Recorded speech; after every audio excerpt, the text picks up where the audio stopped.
Hey guys, it's Helen Hartsmith here again with Kathy. and we're joined here by, I don't know if it'll be a silent Magnus or not. Or pain in the butt Magnus. Magnus. Magnus, do you want to say hi? No. No, not so much. So we're here today to record episode 410 of the podcast. I'm excited to be recording a podcast with you. It's been a while. We've Well, both been no, busy. not super long. It's, it is what it is. So let's take care of our business. Business? What business is that? I don't know. Henry? What do you think? Would it be this business? Oh, it's time for the correspondence of the week.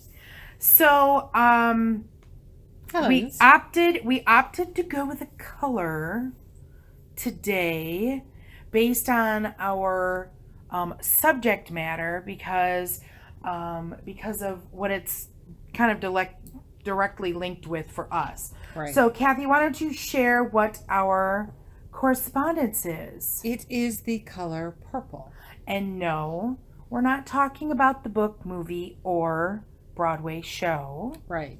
We're talking about literally the color purple. purple. Or if you're an artiste like my brother is, purple does not exist in his world. It's violet. Violet. So purple. What does purple mean for you, Kathy? Well, purple corresponds with spirit. It is the connection with divinity. Not Magnus needs to pay attention and stop being bad kitty. It is spirituality, and I know you have your book over there. What did I miss? Well, I got distracted. Purple is it's the color of the sixth chakra or the third eye chakra. So intuition, right? So all that entails. includes psychic abilities. Purple is a really good color to use for mental healing and for meditation work, tranquility, things like that. I like hidden knowledge is linked with purple. Right. And spiritual power is linked with purple. So that would be our correspondence of the week. And the disgust you hear in Helen's voice is because the cat hair is everywhere because she was petting Magnus. My God. And our cat's shed. My goodness. Someday we will have to use cats as our correspondents. I think we have, haven't we? I don't know. Haven't we talked about you before, Magnus? Oh, we talk about them all the time as far as our correspondence. So what is, Helen, our topic of this episode? Well, the topic actually comes from a viewer. Oh, yay. Yay. So this question comes from Lee Vincent. Lee, this is for you. Lee was questioning how to come up with magical names. And so we thought that we would talk about some things to consider, some sources to look at, and different things like that. So before we get there, though, what are some of the reasons that one might choose to have a magical name? Well, back in the day... Yeah, in the 80s. Well, I mean, even maybe necessarily before that even. Oh, definitely before that. Back in the day, when people were very much in the broom closet and when you met in secret and you used magical names because you didn't want to share your real name. Because if one person got caught, then everybody got caught. Right. And so it was a kind of a safety factor, in early witchcraft times, so to speak. Like the 80s. Like the 80s or even earlier in the 50s and 60s with, Gardner and Saunders. And definitely earlier centuries where it was very much taboo. Exactly. And it's still possible to... Helen's picking cat hair off me. It's still possible today in some communities that people would choose to, in the pagan community, share their magical name as opposed to their real name if there is a if their work is such that if it was known they were pagan, it would be an issue, or if there were children involved and some exes, and there was danger that they might lose their children, or there's a lot of reasons why you would use a magical name to hide your identity. Right. And you know, in today there isn't as much stigma that's attached to being a witch, but There's still a stigma. there still is a stigma, and even for me personally, Helen Hartsmith is not my legal name. Right.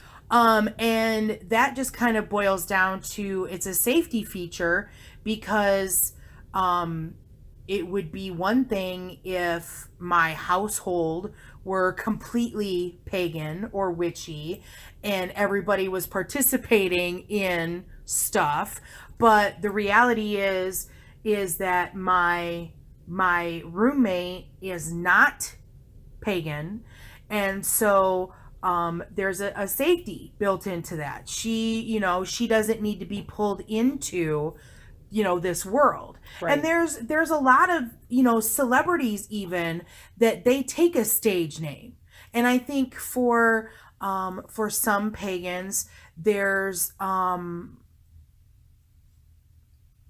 that's kind of the feel that that we kind of go for, is to take on a stage name. And it's, I think persona might be like the wrong word, but that's how you're known in public circles. But actually, the persona, as you put it, is another reason to take a magical name. It's a tool to put you in a magical mindset. So when you are moving into ritual space or doing some kind of magical work, that name is one of the tools to get you into that mind space. For certain. Yeah, because I mean, we enter into a magical mindset when it comes time to ritual, right? To prepare ourselves for the magic, or if we're going to do spell work or whatever. And so definitely a magical name, that's a good reason to have one. Right. So yeah. So that's a tool. You can also use a magical name to honor an animal that you work with.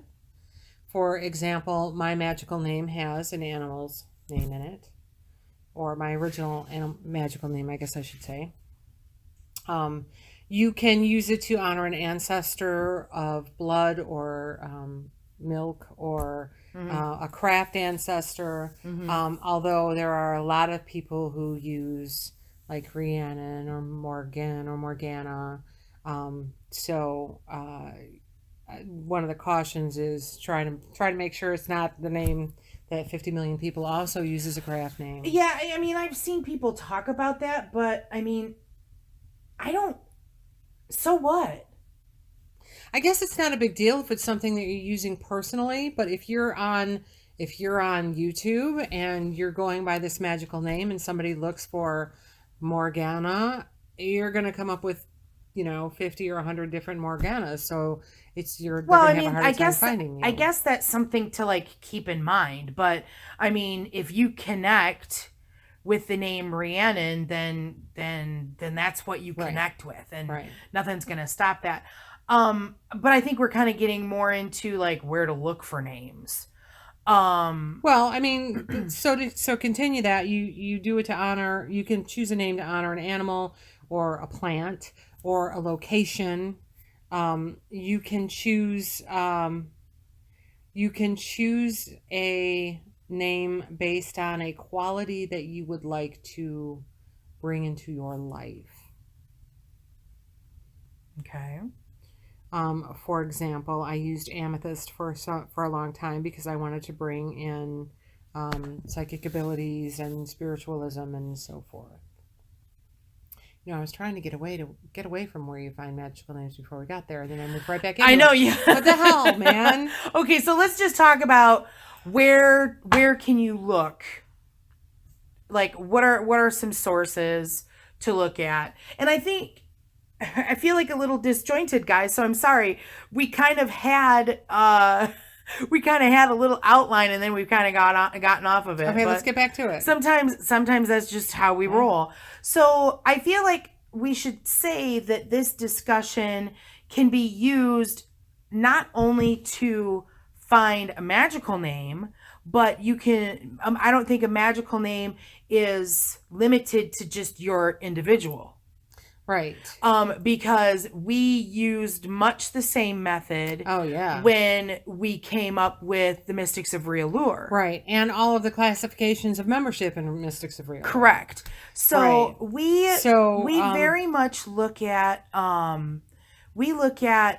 elemental influences when it comes to naming. I am a fire sign, so I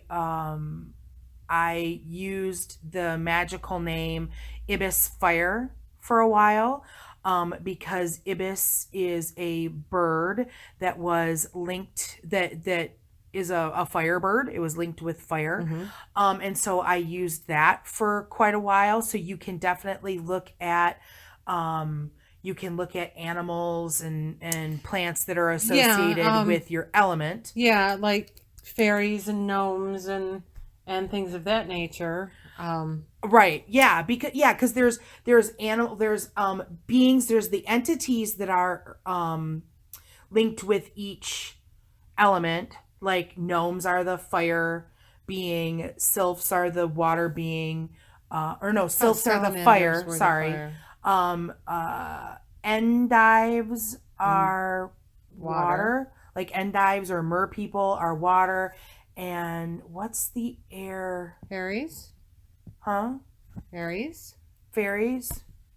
Yeah, but I think there's something else too. But I mean, you can research that too. So those are elemental beings. And that's very much each magical system is going to believe that something different is the fire animal, because salamander is also a fire magical animal. Yeah, and maybe I might be misremembering. It really just depends on where your interests lie and what book you pick up. Right.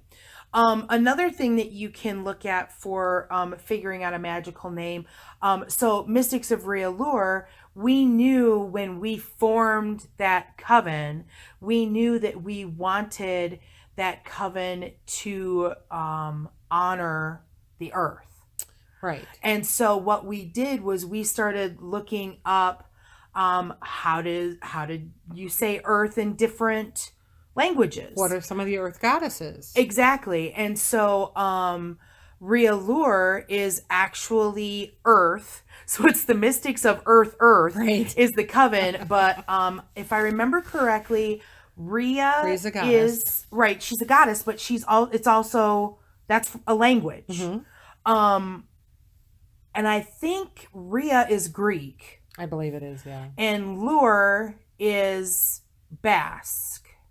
Possibly. Which because I know that Basque. I know that Basque was I know that Basque was one of the languages that we chose, because that's a family heritage thing for me. Do you want to talk about the name of our previous coven and how we came up with that?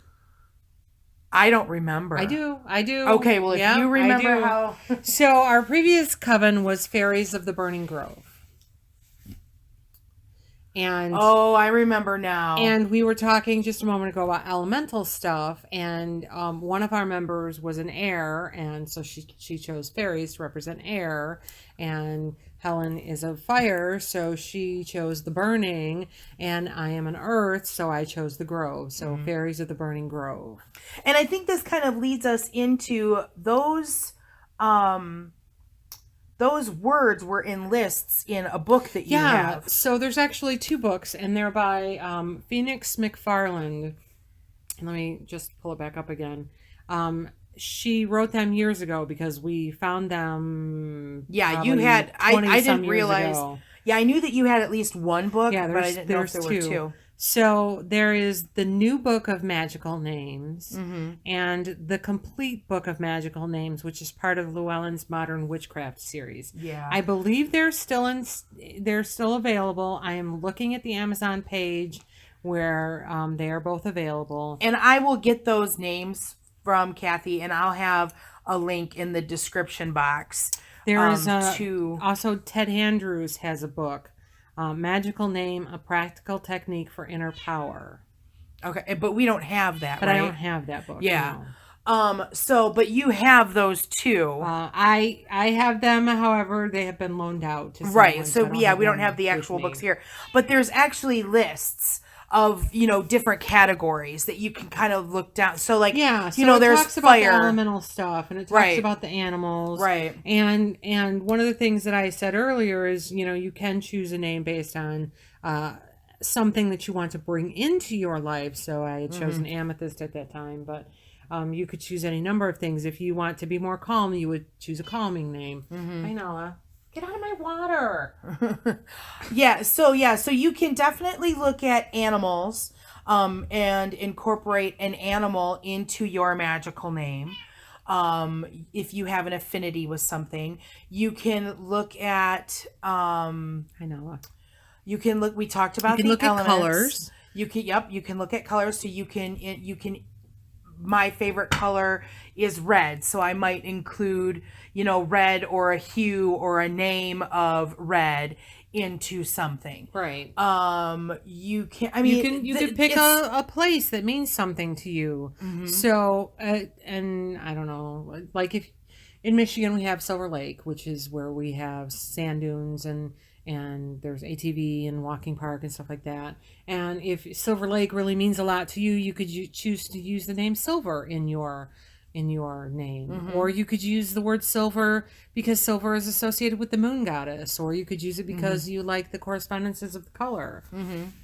I would have to say though that for me, I think it would be weird. I don't think I would choose like the name of a deity. Right. I mean, if it calls to you, then it calls to you. But Right. for me personally, I don't think that I would use Rhiannon. And I definitely wouldn't use the name of a deity that I work with. Right. Like my patron goddess is Bridget. I would never use Bridget as my name. Right. Now, if there was some kind of a variation, like Bree, Brigitte, or something along those lines, maybe.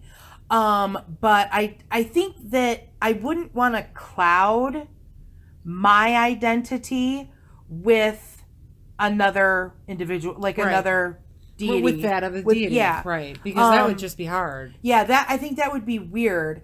And I think that for me too, I think I like the idea of using different languages.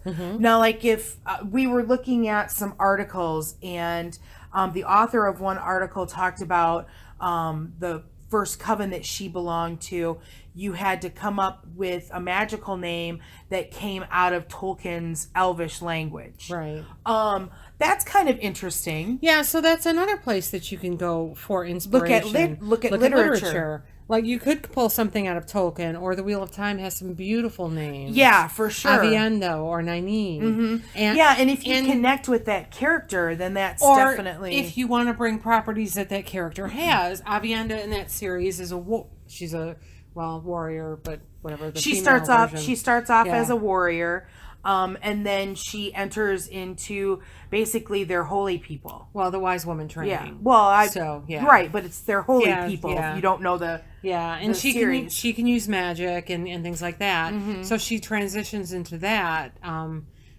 So that would be if you identify with being somebody who will fight for what is right and stand up for those who are oppressed and so on. Right. That would be a good name for you to choose. Yeah, I think I would be a lot more comfortable choosing a name from a character based on those kind of traits. I would be far more comfortable choosing that than choosing a deity to take on as a name. Like, because Diana is very similar to Avienda, but I would feel more comfortable with Avienda than Diana. Exactly. Another thing that you could do too is you could, if you're clever, I don't know that I'd be very good at this, but say you say you were connecting, and I think that's kind of the word that we're kind of boiling down to, is that, Resonating. well, is that connectedness, is that resonation to a word or a phrase or something. You know, for example, like, I don't know if I can pull one out of my butt really well, but I've seen a lot of kids that are named Nevea. Yes. And Nevea is heaven backwards. Right. So that's definitely something, you know, you could, what would Helen backwards be? Nella? Nella, that would be interesting. Okay, hold on just a second. Did it stop? Well, that's what I'm concerned about. No, we're still going. Sorry guys. I had a phone call coming in, so but hopefully we're still recording. I'm gonna double check. Yeah, we're still recording. Okay. So you know, you could, you know, Nella, that might not be a bad That's not a bad magical name. name.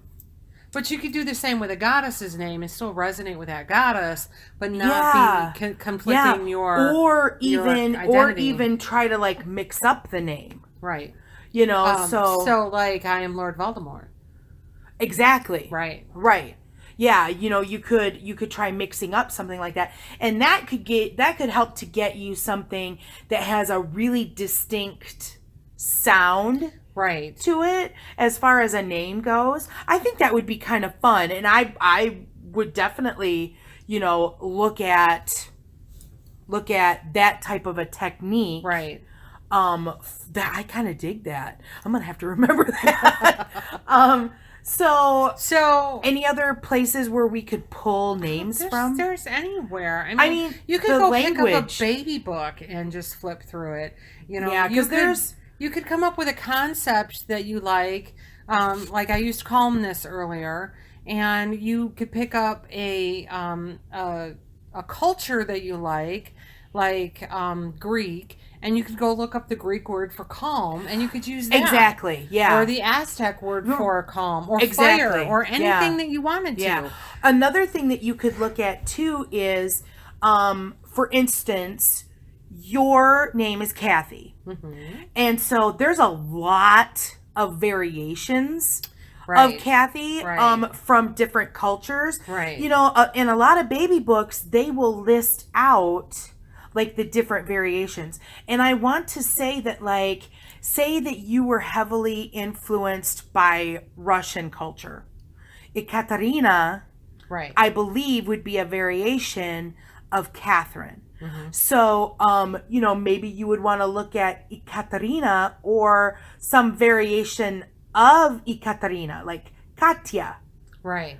you know, and look at that for, Right. and so that can lend itself to looking at your ancestry. Sure. If, you know, I know that I'm English and Welsh and German. There's a lot of German in my family. And there's even a line that goes back to Prussia. Mm-hmm. So I could look at, you know, maybe there's an ancestor that meant something to me. Right. Maybe I could take on their name as a magical name, Right. or a variation of their name. Right. Because English and modern, how we talk today, you know, there's shortened variations, because Catherine is not your full name, No. but Kathy is a shortened Right. of a shortened Catherine. version. Or Kathleen. Right. And so that happened in historic times Right, too. right. So there's Well, it's like Oh my it's God. like pulling Ned from Edward. right. You know. Right. Right. So there's a lot of variation play that you can have off of that too. Right. So you can definitely look at anything that you can look at correspondence work for. Right. And, So and you that can look is at a simple Google search, or to buy one of these names books that we mentioned. Right. And Right. you know, So you can pull plants, you can pull animals, you can pull colors, you places, can pull people. Exactly. You can look at language variations. You can look at pop culture references. You can look at pop culture. You can look at pop culture looking into another language. I mean, there's so many different possibilities. Yeah. So there's a whole bunch of ways that you can find a name that you can just go out and Google and look and search. But realistically, what comes down to is you have to find something that resonates. And in order to do that, I would recommend meditation. Yeah, that was kind of where I was going to come with this too, but I didn't want to come to that point too quickly. Sometimes I think part of the reason that our conversations get a little disjointed is because we don't plan them out. You know what I'm saying? We just get so excited about talking about something. But yeah, I mean, it's meditation. It's okay to go out and find something, and you know, I can go out and say I like Ekaterina and maybe Ekaterina, I don't know, leopard or something like that. But I also need to really think about it, because this is something that you're going to use magically, right? And so it has to resonate. So you kind of play with it a little bit, and maybe you write it down a few times, and you do some divination. Yeah, and definitely do some divination to see, is this right for me? Do some meditation. Talk to your spirit guides. Maybe ask your spirit guides for a suggestion of a magical name. So that kind of brings us to the part of the discussion of, when should I take on a magical name, or even should I have to? Right. Yeah, because there are folks that don't. Right. There's no need for it. We in our coven, we have there's all kinds of shit that we do for our coven, but part of it is paperwork that we do so that we have all of your information as far as your name, your address, your next of kin, who do we contact if there's an issue, your email address, and we also ask for your magical name. Not everybody in our coven has one. Right. Not everyone who has one uses them on a regular basis. Because we're kind of in an age where it's not as And most important. Most of us are out of the closet. Right. If you don't know that I'm pagan, you're not paying attention. Right. Right? You need a bigger hint stick. Right? So, yeah, you're not paying attention. Right. And I try so hard not to blah it in your face, but like we've had this issue at work where we've had a new guy, and then we had to have another new guy, and then we had to have another new guy. So we're having an issue retaining somebody, and I'm trying really hard when we first get the new person to not be, oh my God, I'm pagan, let me just talk about it, blah blah. But we were having a conversation the other day about crystals, because one of the girls at work, she doesn't get along with a computer, and I'm like, I'm just gonna have to bring you in a bigger crystal. Right. So if you don't know I'm pagan, you're not paying attention. Right.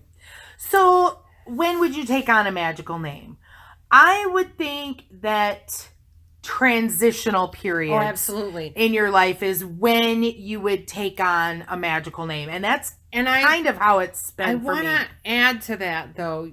If you do choose to take on a magical name, there's nothing saying you must keep that magical name forever and ever. Oh, no, I look at magical names like I look at how names happened in Native American cultures. Right. Because I was a Native Studies student in college, and so someone in their lifetime, as you hit, again, it's a transitional thing, right? When you hit transition marks in your life is when you have new dynamics, new things are important, there are milestones, right, that you pass, and so you take on a new name to take on this new phase of life, right? And so that's how I've kind of looked at. I've had 2 magical names now. Ibis Fire was what I was known as from the beginning, I think. I think I used Ibis Fire for a really, really long time. And then I transitioned to Helen Hartsmith.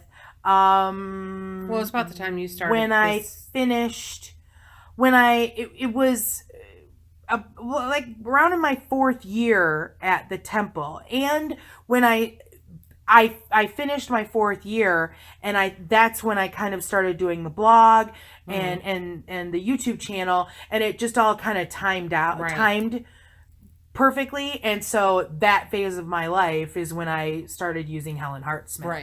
Right. So yeah. So and not every major transition in life requires something, but I think that's kind of the people that I've talked to cross spectrum, as far as belief systems and stuff. Yeah, it's times of transition. Yeah. Right. Yeah. So I feel like we need to add in, and maybe not, this isn't the right part, but it's what I'm talking about. So names, while you're looking and choosing, remember that names have power.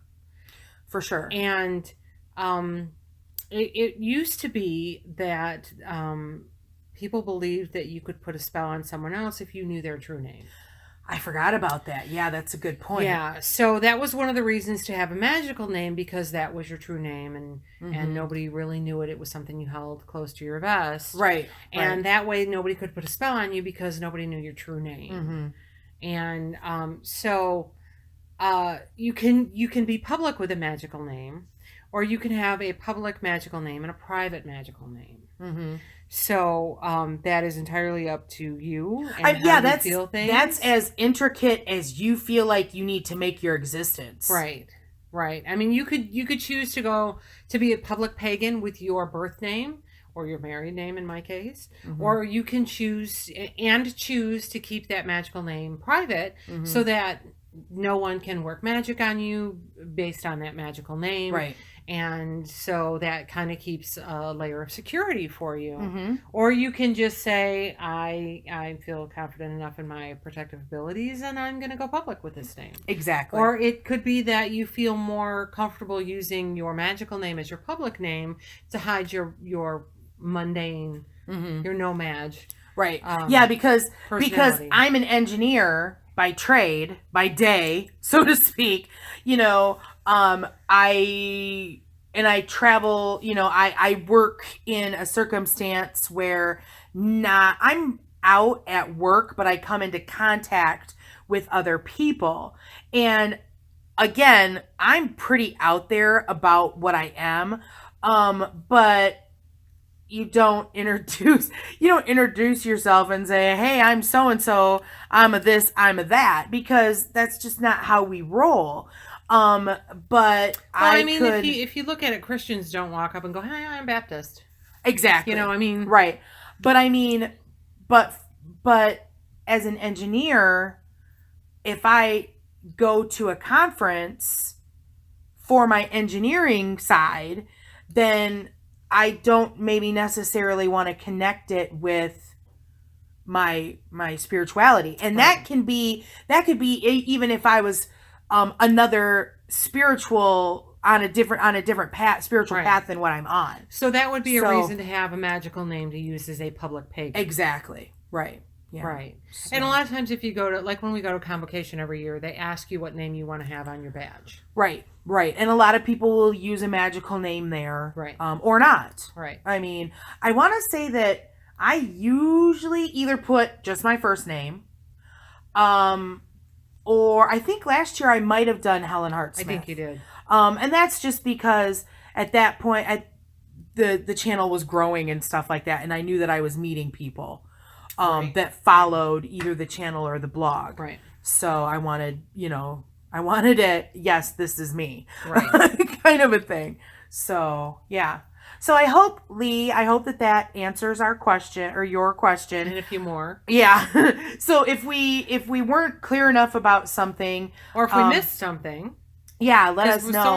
We only talked for about a half hour here. Yeah. So. I mean, literally when it comes to, I think the takeaway for this is that when it comes to how do I come up with my magical name, sky's the limit. Right. I mean, whatever. Right. Kind of a thing. Anything can be used. Exactly. But I would say don't make a decision in an hour. Would also check to make sure that whatever name you choose has it, and you're working with another culture, that name you choose doesn't mean something really horrible in another language that you're going to be working with. Let's talk about the Nova for GM. It means it doesn't go. When they tried to sell the car in Mexico, nobody wanted to buy it because the car didn't go. Okay. So try to think of that too. Yeah, that's kind of an interesting. Like if you do a lot of Greek magical work, and you pick a name, try to make sure that that word in Greek doesn't mean idiot or something. Yeah, that's a good idea. Yeah, so hopefully this has been helpful. If anybody has any other questions, don't hesitate to ask us. You can either ask us in the comments, or you can email at heartofthewitchespath@yahoo.com. Right. So that's going to wrap it up for this episode. If you enjoyed it or learned something from it, please hit that like button. Let us know if you have a magical name that you want to share how you came up with it. Right. We'd like to hear about it if it's different from what we have described. And different traditions might do things differently. Right. This is just how we've worked with magical names. It's not the only way. It's not the best way. It's just what our works way for us. Yeah. Right. So if you haven't subscribed to the channel already, please do that. Definitely. Remember that we have a Facebook page now. Yes. The Witch's Path. Yes, very exciting. Helen has a Instagram. And that's Heart of the Witch's Path. And Kathy has an Instagram that is at Slays Vamps. There we go. So, I think that's going to be it for this time. Thanks for listening. Thanks for walking the path for a little while with us. And until next time, blessed be.